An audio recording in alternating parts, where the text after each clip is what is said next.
Well, hello, everybody, and welcome to the panel discussion, Beyond Expectations, Unconventional and Conventional Type Design. My name is Hamish Muir, and I'm an assistant professor of graphic design at Iowa State University in Ames, Iowa. And it's my pleasure to serve as the chair, MC, timekeeper for our panel, and on everyone's behalf, to thank the Type Weekend organizers for inviting us and for all of their hard work in putting this conference together. Our conversation partners for this panel are Marta Bernstein, joining us from Seattle. She's an independent educator and senior designer at Studio Matthews. She's a senior consulting partner at TM Studio, and she is one of the co-founders of the Italian Type Foundry Cast and the Nebbiolo History Project.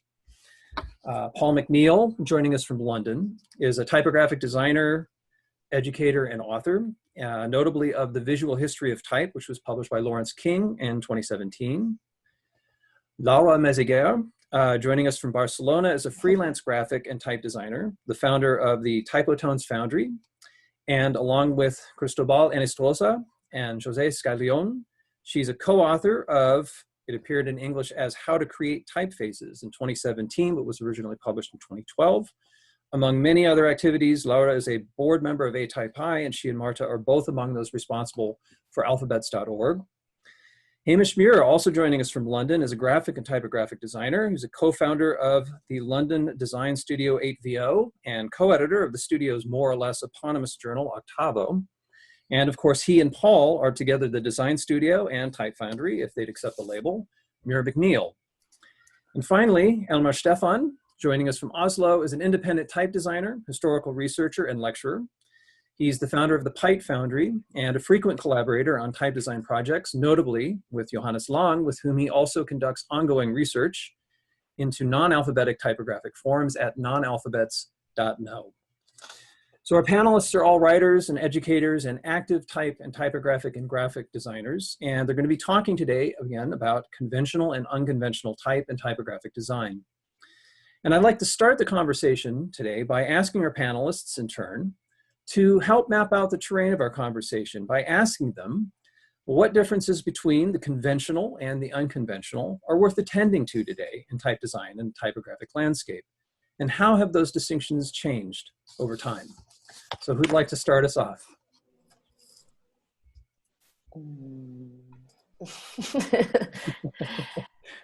Well, it can be me. It's okay. It can be me.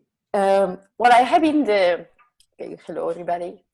I have been taking some notes about these concepts these last days because I thought it was going to be also a good thing to order my brain a little bit, because there's a lot of things in the question, you know. So I'm trying to define to myself, if I had to tell my students today what is a conventional type design, what is unconventional type design, what I would tell them. You know? And then I try to make it very simple, saying that conventional is this type design is following some precedents, like something that is already done and already shown. And conventional is something that is following these paths that are already there. And unconventional, they are these typefaces that don't follow those precedents, and they break the rules in a way or another. No? So having this in mind, for me, is like unconventional is something that is more breaking rules, something that is more like typefaces that explore boundaries. Unconventional is typefaces that are more functional in a way, that they are in a more limited space, trying to fill a space that is more in the functional way. No? And unconventional are typefaces that explore other kind of language expression, trying to be also something that calls your attention more, unconventional in a way. But then I started to think more about this, no? And now we are more and more, we have unconventional typefaces that are also used in a conventional way, and conventional typefaces that are used in an unconventional way. So it's not only about the typeface, it's also about how you use it, always. So then it's a complete, it's a mix about also, which is the shape of the letter and how you use this letter. So I think we have this mix there. We also always have it there. But for me now, what I see in the unconventional designs is what my students are looking for instance, when they want to do something special. So when you are looking for something different, then you're looking for something unconventional, no?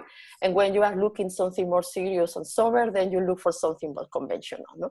And this is what they have in their minds, no? When they want to call the attention, they want to look for something different, no? So unconventional for me now is something more that it's looking for originality, something that is completely different, something that calls attention, no? But it's difficult for them to find something unconventional that is also functional, you know, because it's always this anecdote somewhere here and there. And for them, it's difficult to understand that they need to look for a balance, you know, in what is conventional and unconventional to follow the function of the graphic design piece, more or less. This is my my 5 cents on that.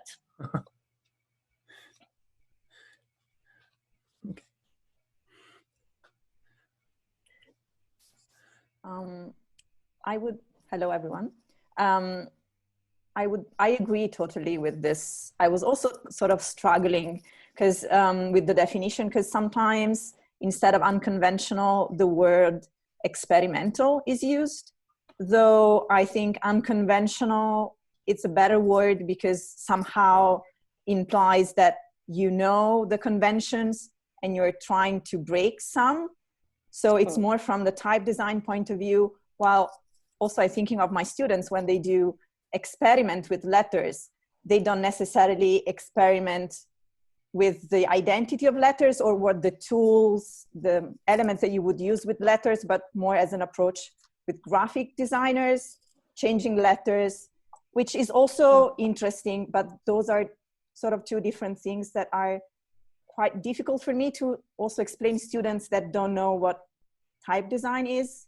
So this sometimes is the path of type designers or people that have experience in drawing letters. They do a very,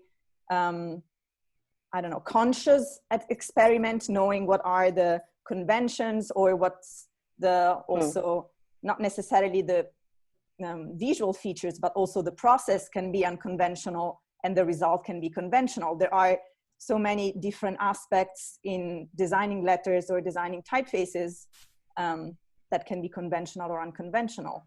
So for instance, the output could be conventional looking, but the process could be very unconventional, might be, completely programmed or generated or something that it's not the usual path for designing a typeface. So it's a tricky definition because also it's evolving very fast. So something that is conventional now or established maybe wasn't conventional 5 years ago or 10 years ago. For instance, I'm thinking of typefaces that use reversed contrast. That is sort of becoming a trend, and now a lot of typefaces, not a lot, but there are many more options if you want to design something, want to use something that has a reversed contrast compared to, 50 years ago, for instance. Cool. Mm-hmm. I think it's maybe a slight misdirection to put the unconventional as a kind of diametric opposite to the conventional. It certainly has to be said that the entire history of graphic design in the 20th century is one of each generation of designers rejecting the previous generation and trying to displace it with new approaches, new technology, so on and so forth. But if you visualize convention more as the entire remit of the traditions of our culture, of which type and type design is one aspect, then really the unconventional is the crusty bit at the edge of that nebulous cloud that is maybe directing things forward towards new opportunities and new possibilities. And I think there are many, many examples of that in the current era, but you can see that in any era. You can see that in the designs of John Baskerville or Bodoni or Dido. Design is always about trying to address the conventions and find new conventions, find new ways of dealing with those conventions. I've got a lovely quote, which I would love to be able to read to you. It's from Stanley Morrison, who is very famous. What was he? He was the director of Monotype's development of typefaces in the 1920s and 1930s.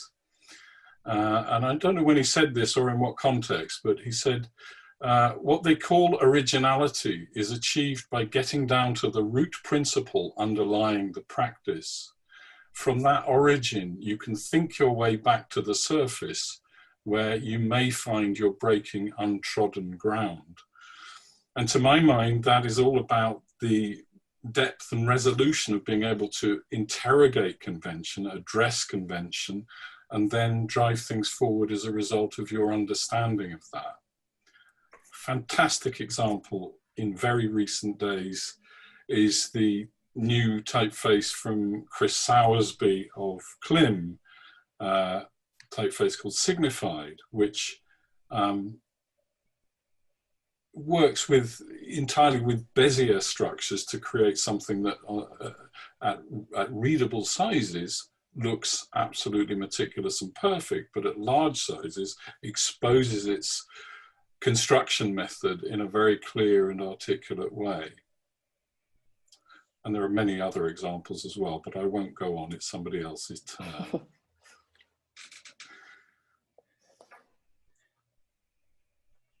May I? Yeah, Stefan, you look like you're ready. Hello, everybody. It might be plain obvious that the conventional and the unconventional are somehow mutual influences on each other and have a relation. I think in the realm of typography, it's at least Western typography, it's the broad nib-pended declared convention in the first place. But then it seemed that typography got bored with its own established convention very fast and was more and more emancipating itself from that initial convention, and was somehow at its most radical, I feel, when there is outside influences. I don't know, with Griffo's italic handwriting was coming back in. It was already a step further, but handwriting was taken back in. Or later on with copperplate engraving, the Roman de Roi, that was a cutting edge at that time. When lithography was coming in, this was highly influential on typographic shapes, and there was a pressure in typography to explore more expressive forms. The beginning of the 20th century, fine arts as a holding point, as an echo coming into typographic design, and later on computers and technology. I'm thinking about Knut, Donald Knut, and in our situation where the boundary between the outside and the inside of typographic design is blurring is blurring big times, as graphic designers are coming in and pushing type design not into its boundary, but somehow defining it anew.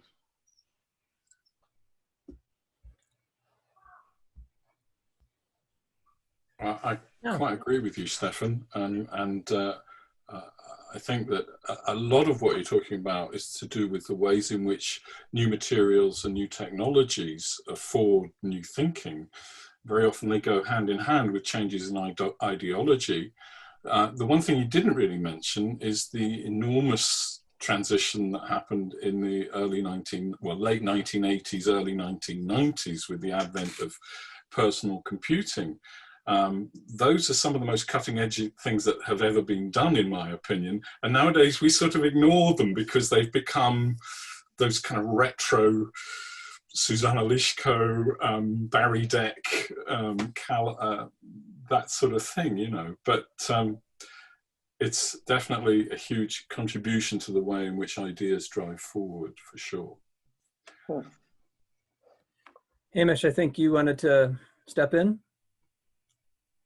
Well, it's a very hard act to follow, my colleagues. Just I mean, I don't know whether this is because of the time that we've been living in for the last 6 months, but the disconnection at the moment between letter forms and their reception seems to me to be almost an unbridgeable gap, in that where does type end up now? Printing, and as Stefan and Paul both mentioned, that type conventions change as technology changes, but somehow at the moment we don't even have a fixed space in which type is operating. It's very fluid and very tangential often, and it's no longer sometimes the primary means of conveying information in multimedia, which we've all been kind of I've grown up with, really, I suppose, in a sense. So I just wonder whether we can even talk about what is conventional or unconventional when we don't really understand the environment in which language is working. Or maybe I don't, anyway. So I find it all very confusing, very sort of, the further you look back at graphic design, it was very concrete when it was printing. And, things had object quality, they had presence, whether it was a poster or a book or whatever. But now most people experience of the current output in graphic design is via things like Instagram, where they never ever see the printed thing. So we've got this complete other reality going on, which is screen-based. And it's often not screen-based communication, but it's pictures of things which are pretending not to be screen-based, when they might just be fictitious. They might only be a Photoshop mock-up or something. So where type sits in all of that, I've got kind of no idea. I think that more, for me, how it's always connected like this, how is graphic design evolving, And I mean, I think type is always serving graphic designers in a way.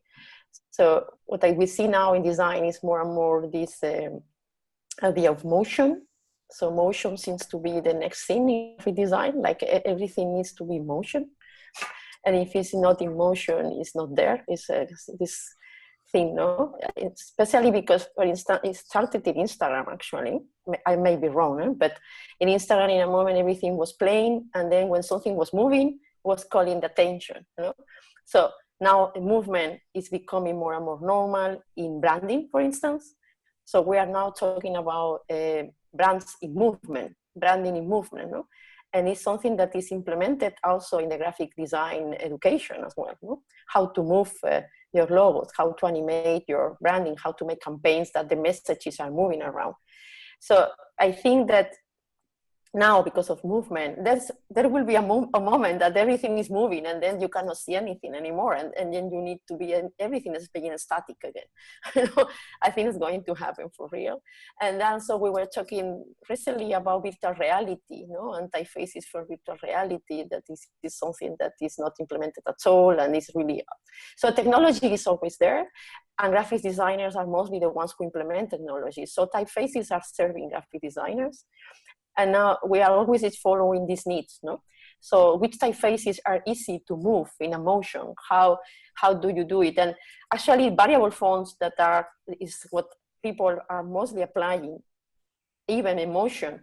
They are a bit, they are a bit frustrated, the animators, because variable fonts don't work in all the softwares, And so we have now in this moment where everybody wants to have something that we are trying to reach there. So variable fonts are moving really fast because graphic designers are waiting for them in a way, to be able to do everything with them. And all this experimentation that we have in variable fonts with different axes or strange axes or, or peculiar axes are moving towards that, what the designers are looking for. I want a typeface that is sans serif and becomes a super thin serif I don't know, whatever, no? Something that is a morphing, a continuous morphing. No?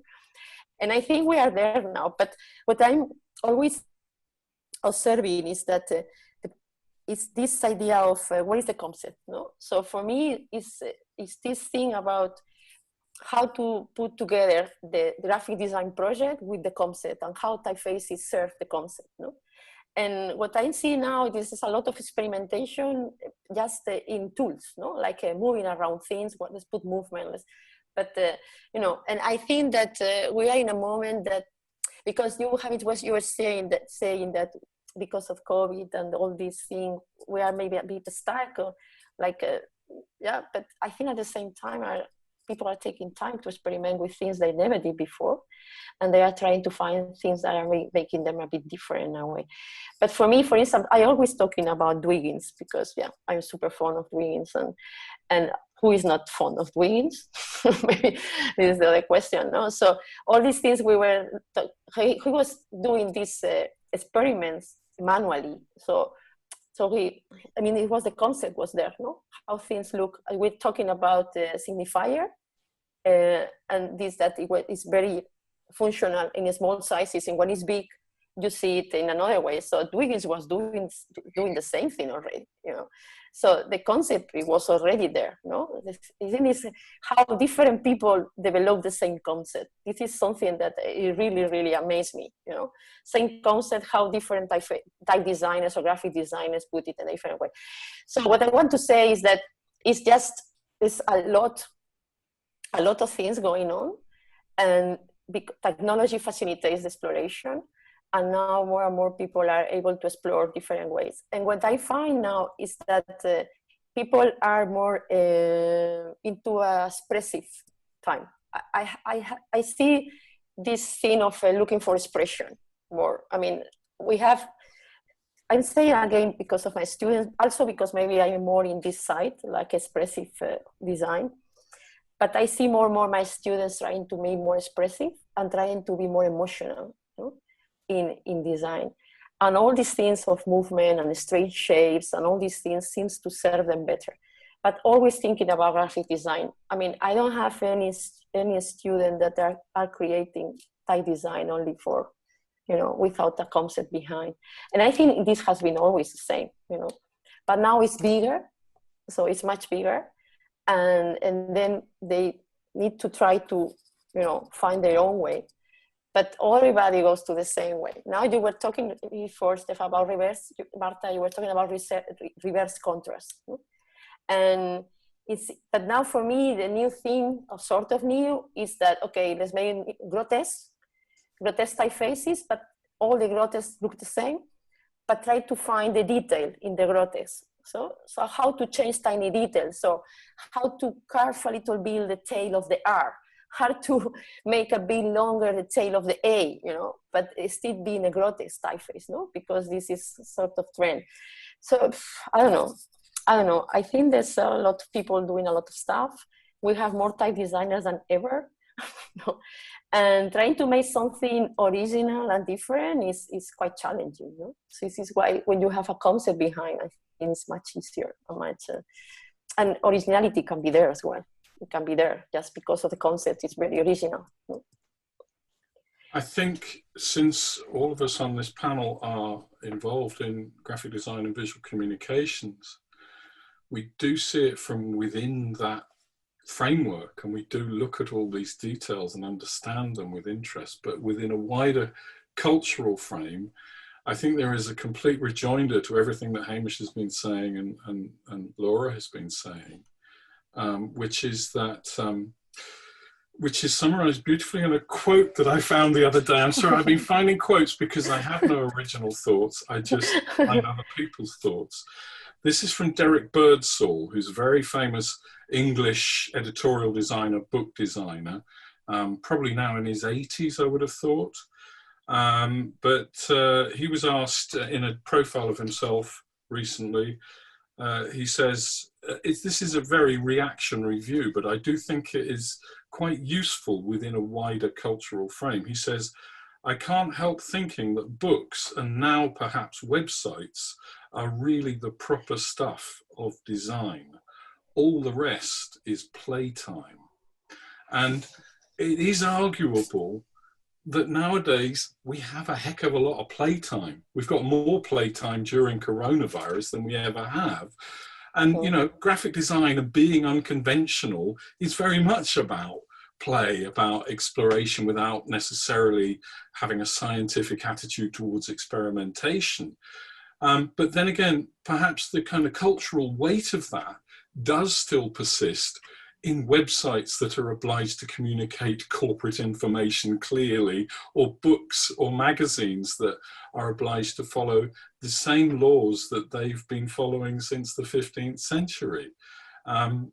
There's nothing wrong with expression. There's nothing wrong with looking at the cutting edge, but arguably it's that kind of cultural mass that is of more depth and significance, and is what you see in the design work of the really articulate and engaged type designers, such as, well, Soursby and many others. You know, I don't want to give lists of names here.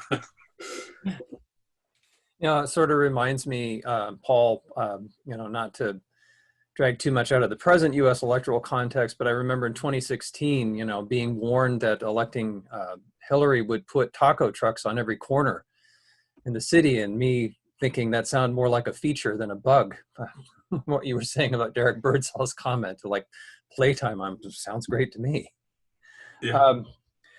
No, and so, you know, one of the next question that we discussed as a panel that we wanted to cover, it sounds like you all have very seamlessly started to move into, because the message that I'm getting from just about everybody's response, I'm thinking particularly first of what Laura and Marta had to say, but that, you know, if I can put it sort of in a capsule form, it seems like there's a big difference between asking this sort of convention, unconvention locally as opposed to globally. And then as soon as you move away from a very local context, these boundaries become very indistinct, right? Even to the point where, as Marta suggested, you know, getting even beyond what you actually see, could be unconventional methods of arriving at conventional solutions, or that look conventional on the surface at least. And I find that really fascinating.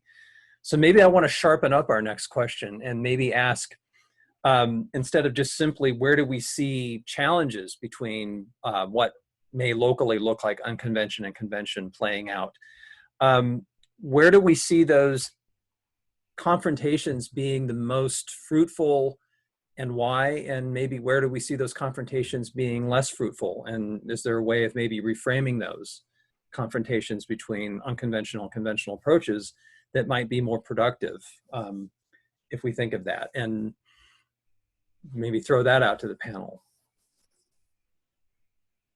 One thing I think that also Laura stressed is that the concept.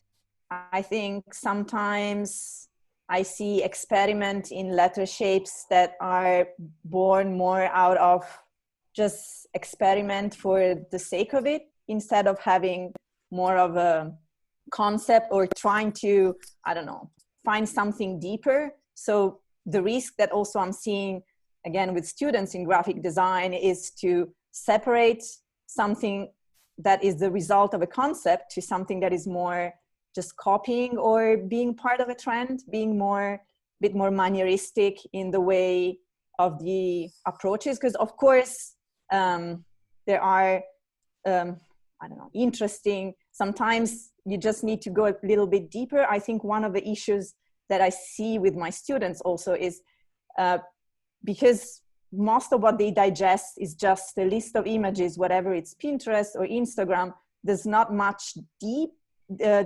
depth in what they see.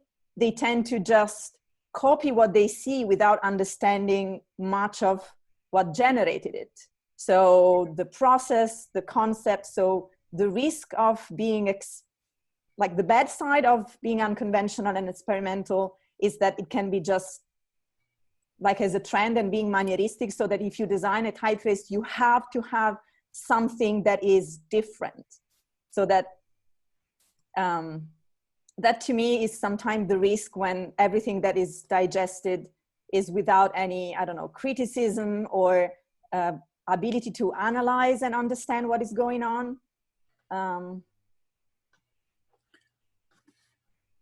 And so, and at times like that, then you're suggesting that might be where unconventionality may not be at its most productive when confronting the conventional, that there needs to be some more depth, at least, to those efforts for them to really serve, might be one way of reading what you're saying.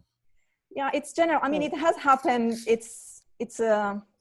Story repeats itself with every innovation that then becomes a trend, and then it's sort of adopted without the concept that was behind it, and then there's a rejection of it, and then it's sort of moving this way.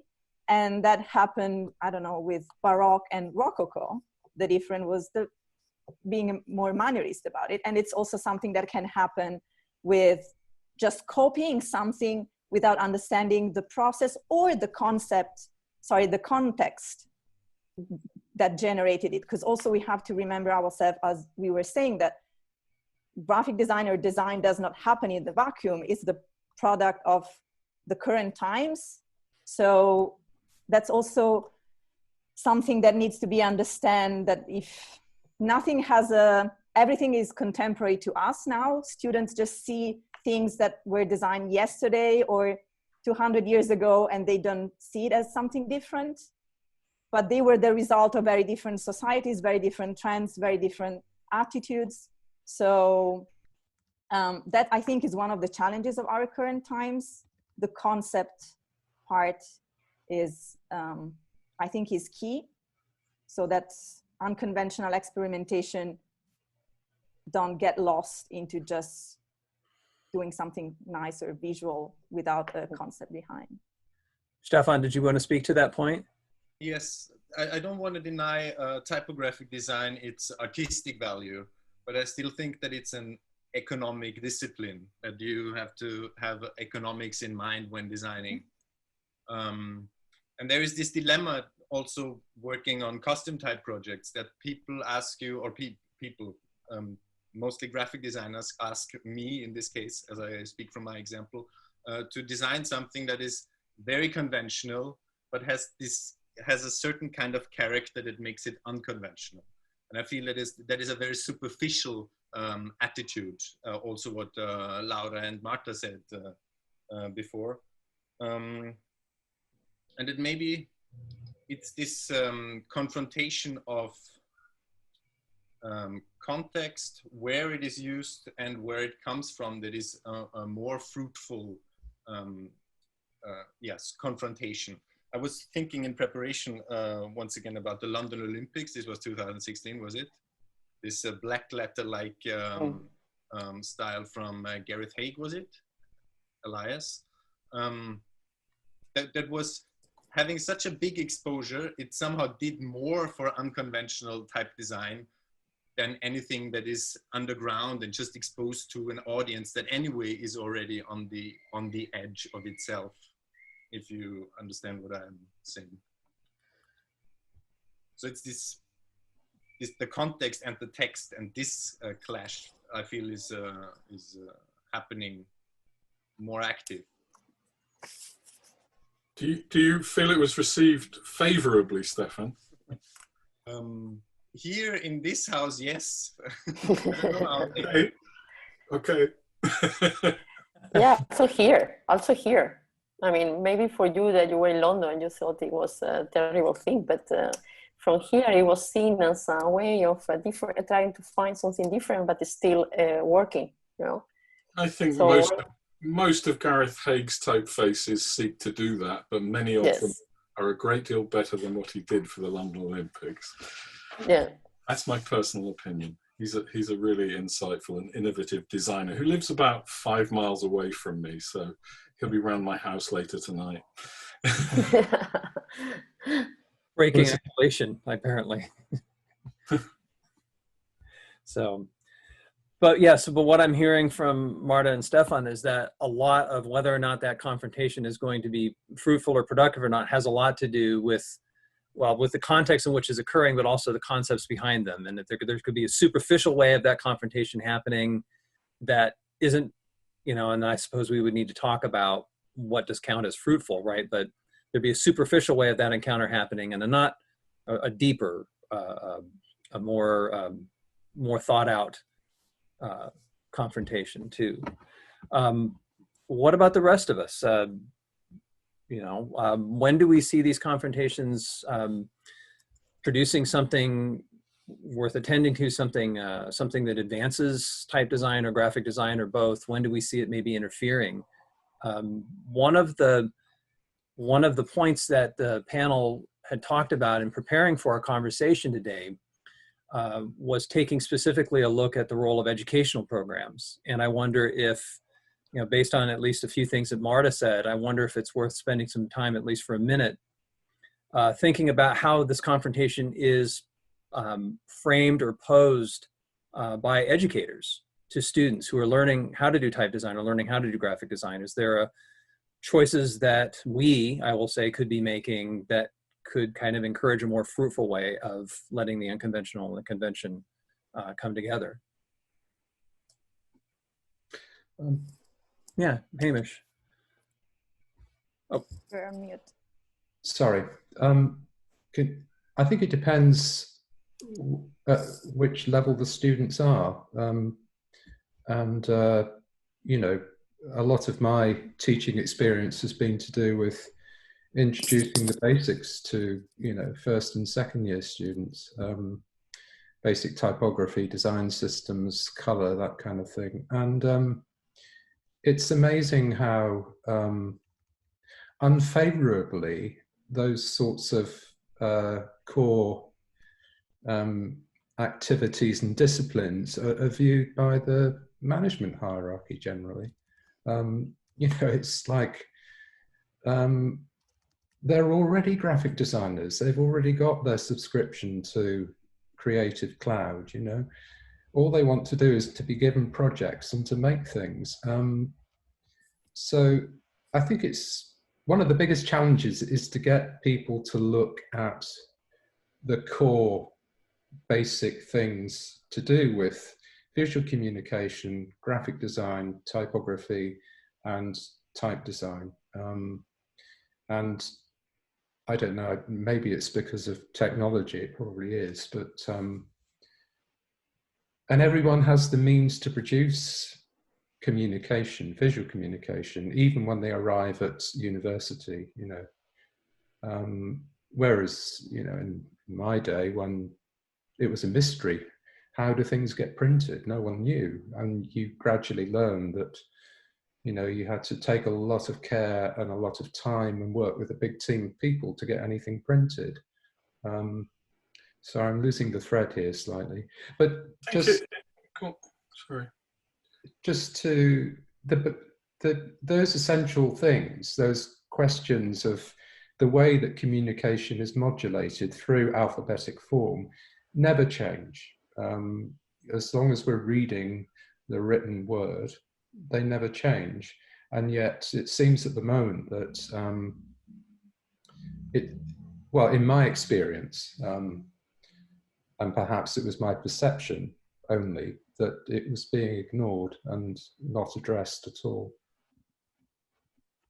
I think that Hamish and I obviously have quite a lot of experience in the English higher education system, and both of us would probably agree that skills acquisition is not really taught anymore. That is regarded as something that people can acquire for themselves, very much through things like lynda.com, and that art schools do something different nowadays, which is far less basic than the sort of thing that we're interested in. To bring it to specifically type design, almost every type designer I've ever known is really an autodidact. People who have wanted to acquire this knowledge and have spent a lot of time digging into all the technicalities of it. And I think the teaching of type design is not the sort of thing that happens at BA level in the UK. And is, to my mind, really the remit of very specialised courses, of which there are probably only about 5 around the world that are really worth talking about. Maybe there are more. Again, I could give examples, but I'm reluctant to do so. You never know who's in the audience, right? Yeah. Well, because I have taught type design to students at various levels. It's very different to teach type design to graphic designers, because you're not teaching them to become graphic type designers. It's just a way to better understand how typefaces work, how alphabet works, maybe being able to, I don't know, draw letters for a logo better, but there's no, I don't know, more understanding the possibilities and tools. And or the way I teach it is more to try to go deeper into how typography and letter shapes work, how the Latin alphabet works. And I think it's great that that is taught, because in my opinion, that would probably make better graphic designers that are more aware of what they're looking at. Because what I think is sometimes missing in the teaching, to go back to the previous question, is it's difficult to make the student focus on the hard part of being a designer. That is a lot of practice, a lot of basics. There's also studying, because somehow the halo that is around the profession is more like, oh, you do such a creative work, and there's not much of a hard work. Well, I think knowing the, I don't know, practical skills and tools and developing a critical thinking, those two together can lead to very good designers. If you just have one, or if you just have the other, you're still missing a part.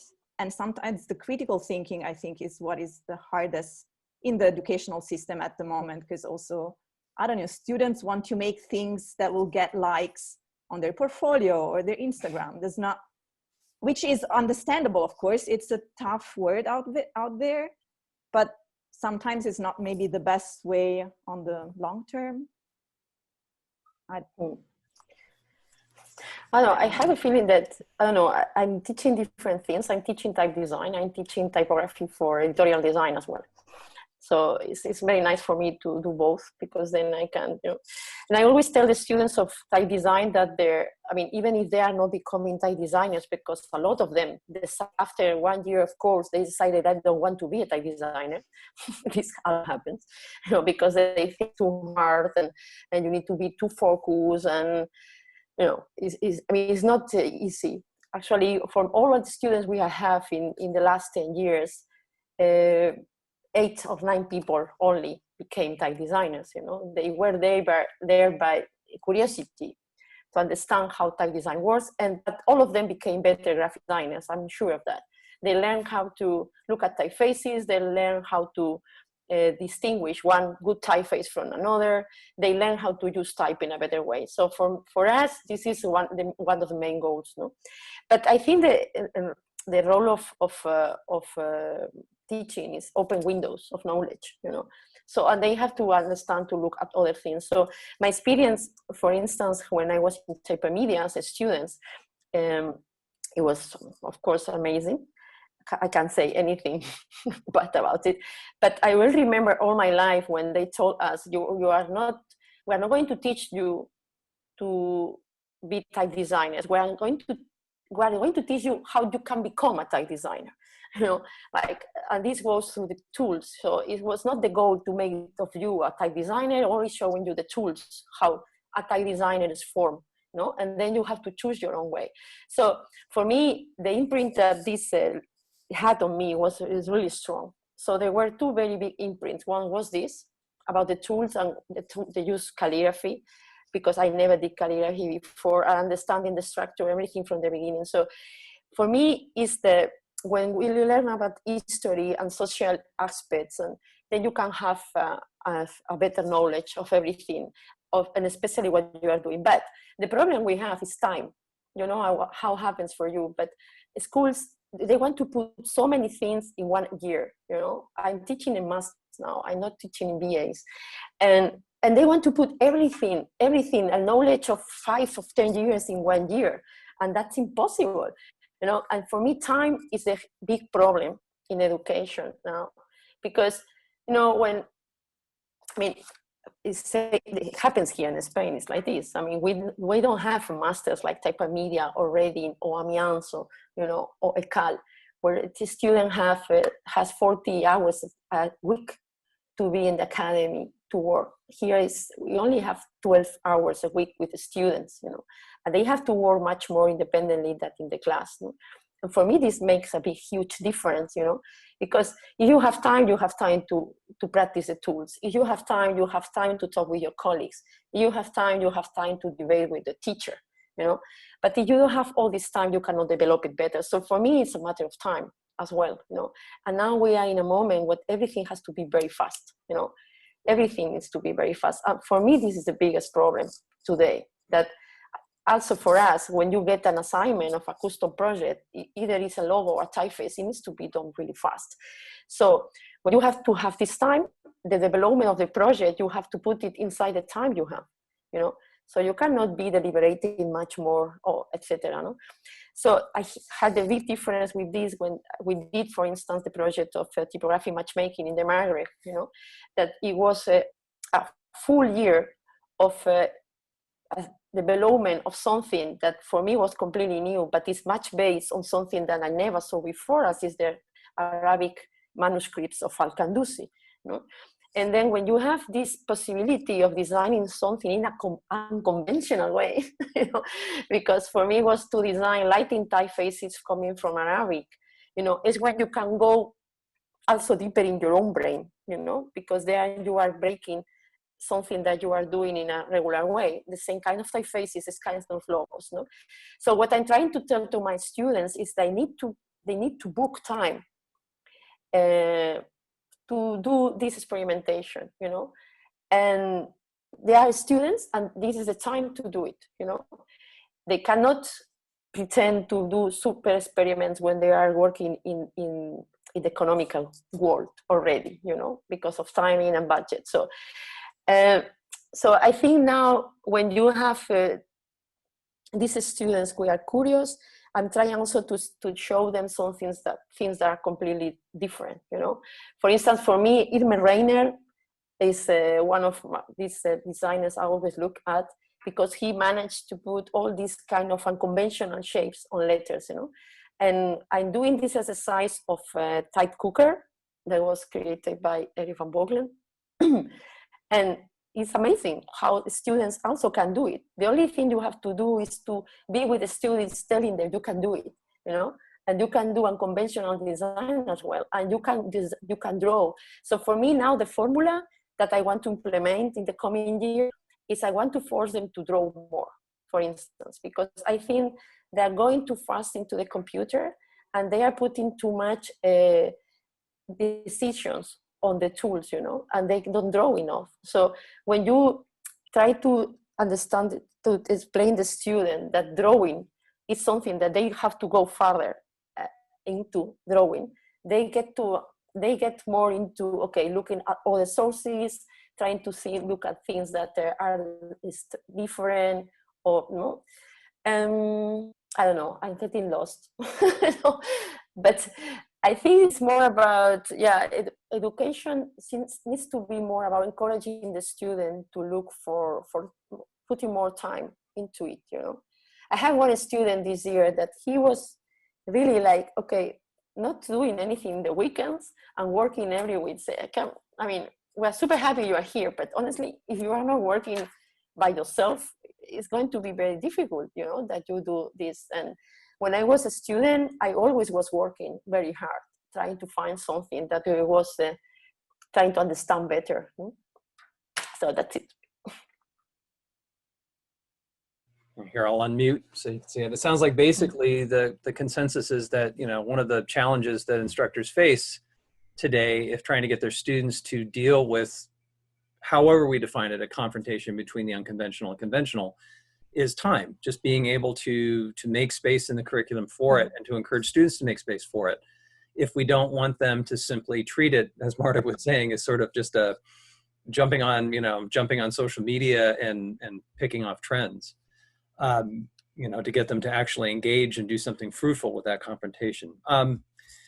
We're coming sort of to the end of our scheduled time, and I wanted to know if just maybe offer out to the panel a chance to just maybe say a last word or two, just to kind of think about sort of the message that you're taking away from our conversation today regarding unconventionality and conventionality before we wrap things up. So if anyone has anything to add, this would be a great time. I think what I'd like to say as a conclusion is an area that we haven't really managed to touch on, which is unfortunate. But there is a question as to whether we live in a golden age of type design and typography, or whether we're suffering from a terrible glut, too many things being produced all the time. I stand on the first term. I think we're in a golden age myself, but nevertheless, I do feel the bombardment of visual material all the time somewhat hard to sustain.